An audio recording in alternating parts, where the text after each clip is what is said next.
What's up, YouTube? I just happened to be hanging out with Mr. Ben Stoeger, and, well, I was looking through one of the videos you posted recently, and a lot of people were commenting. I saw this comment, and I'm like, hey, we should do a video for that one. How about like a meta or what to buy for each kind of genre of guns, which you could say USPSA divisions, but you and I see a lot of different guns in class, and you kind of see... What are they? What's the question? Best gun for each division in USPSA. Oh, God. You're going to love it. Or overall, just shooting. We see a lot of guns come through. Some guns are always good to go, and some guns are kind of rarely good to go. Is that fair? I mean, I guess. Yeah, we'll roll with it. So what is it? Best guns for USPSA? Best guns for USPSA to start out with. Yeah. So if you're going to do a CO gun for USPSA, let's say a red dot, double action, or striker fired gun. This for is USPSA. What would I recommend? Yeah. What would you recommend at this to buy? Yeah, it's been a minute since I shot USPSA. Well, people know on my channel. People know I don't really love the shadows. I don't love them. My personal shadows, I just haven't had a big desire to shoot them in the last couple of years. They've been sitting. I've shot them a little, but not a ton. That having been said, my first recommendation would be the shadow for carry optics. It would be. It's pretty easy to recommend. Why is that? It's a good platform, so there's tons of aftermarket support. I mean, it's basically it's a good tool for the job. The double single trigger system works well for USPSA rules. It's a heavy gun, so people like that. I mean, I like the weight of the gun as well. Works good for the game. And like I said, tons of aftermarket support. So you can get the grip panels just the way you want them. You can get the trigger set up just the way you want it. You're not buying like a production gun and just shooting it out of the box. That's not the way most people experience that. Mm-hmm. The ones that I have reach reduction kits. I probably should, if I was really serious about them, I would do more stuff to them. Like bevel the mag wells more and blah, blah, blah, and all this stuff. But the gun there's a lot of people shooting that gun in USPSA for a reason. It's good for that. Now, there's other stuff that's easy to recommend. Everybody knows I love Glock 47s. Mm-hmm. I love Glock 47s. That's easy to recommend that gun. But recommending it for USPSA, it's I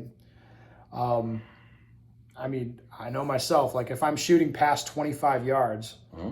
which can happen, in my head, the matches hinge on the more technical stuff or the more challenging stuff. You can shoot any gun relatively well at 10 yards shooting, that's right? Not a big deal. As a matter of fact, the Glocks, I think, have an advantage inside of 10 yards. Sure. They're so easy to manipulate, draw them, reload them, all that stuff.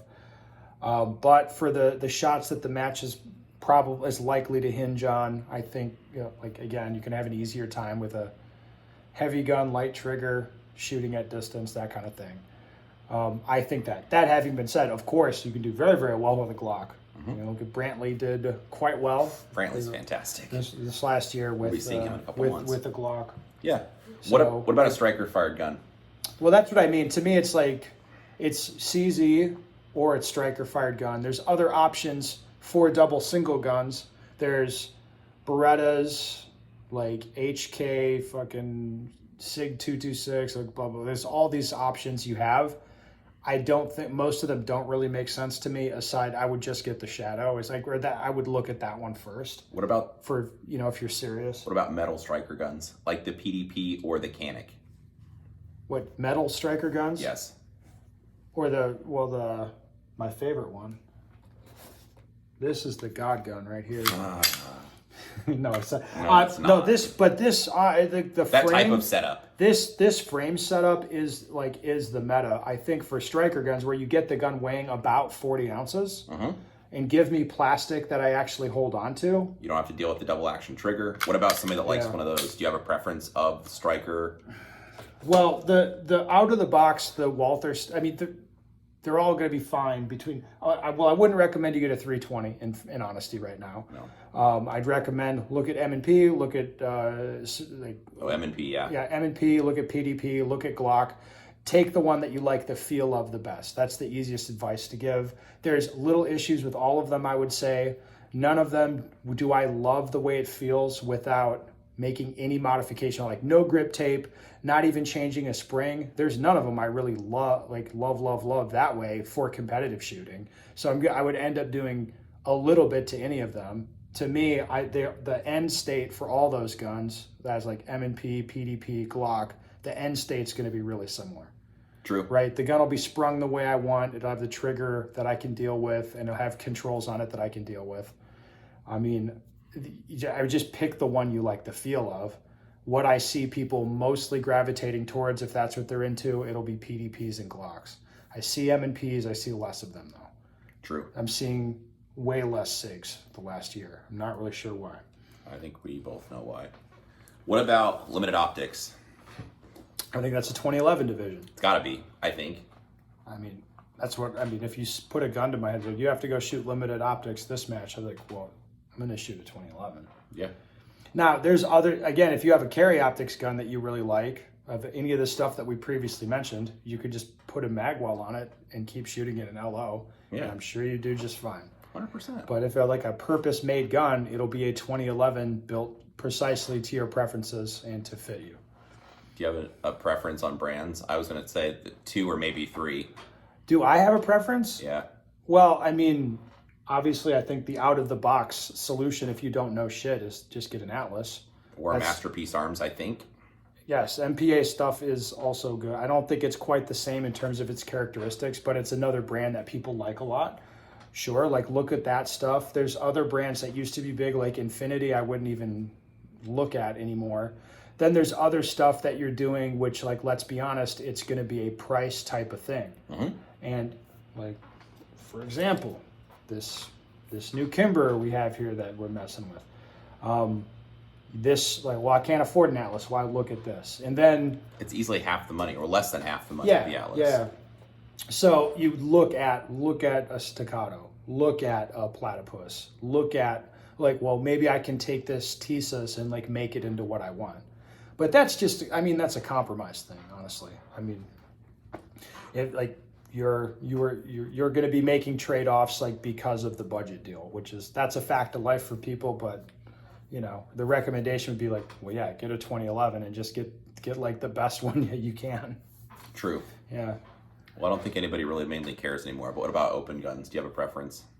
I don't actually know who I would have build me an open gun if I wanted an open gun. Brazos, maybe? Do they still do Does that? Atlas still make open guns or no? I don't. Well, they got smart and they do minor guns because they actually hold up. The big companies like Atlas got smart and stopped making major guns because that's half the problems right there.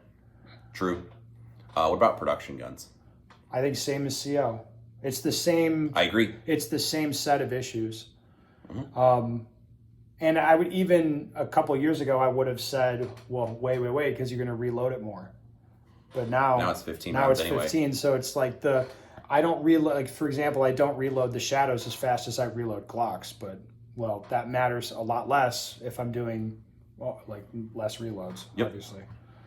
I don't even know, single stack, no one cares. I wouldn't even know what to recommend for that either, unless you have a preference. It's the same thing. You go to a builder, and it would just be like, I need one that runs, bro.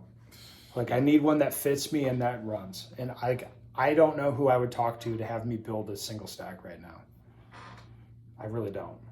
I would have to find somebody. I'd have to do some Google search or talk to some people. Yes. What about optics? Just a red dot. Which one would you have them put on their gun? Wait, which optic? Yeah. LO, CO. Yeah. The 507 comp is the one that I see the most of. I agree.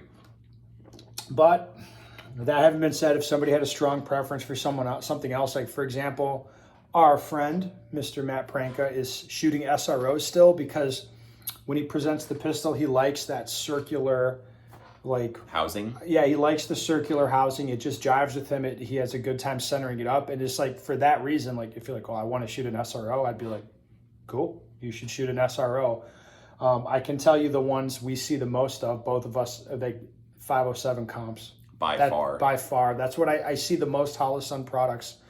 Apart from, like, government or LE type of stuff, because those guys are typically they're using work stuff, right? Or stuff that work provided for them. Yeah. Then I see a lot of acros and shit like that.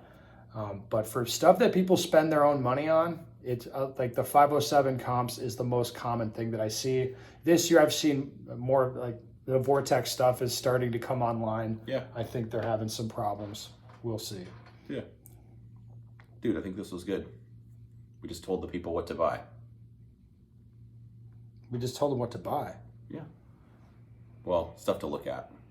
All right. Well, let's do it. All right. There we go. Well, we did it. We did a video. If you have, your 2 cents about what guns were missing, we should have looked at and didn't look, or any other thoughts, feel free to drop it below. Be nice to your channel, Joel. Oh, all right, fine. Otherwise, appreciate you guys watching. Have a good day.